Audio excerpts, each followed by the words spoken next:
Magandang araw sa inyo lahat. I-share ko sa inyo kung ano yung gamit kong growing soil medium dito sa pinunla kong chamomile tea. Okay, so una na ginamit ko, ito yung kukupit. Kahit saan, available ang kukupit. Sa mga garden shops at kahit sa mga garden section ng hardware store, makakabili tayo ng kukupit in blocks.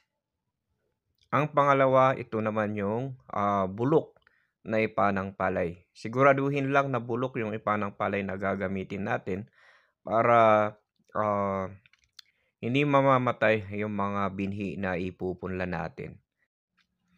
Pag fresh kasi o bago yung ipanang palay na gagamitin natin, mainit ito at maaaring patayin yung ating mga binhi. At ito yung compost soil. Dito natin pantay na ratio ang ihahalo natin na kukupit at saka ipanang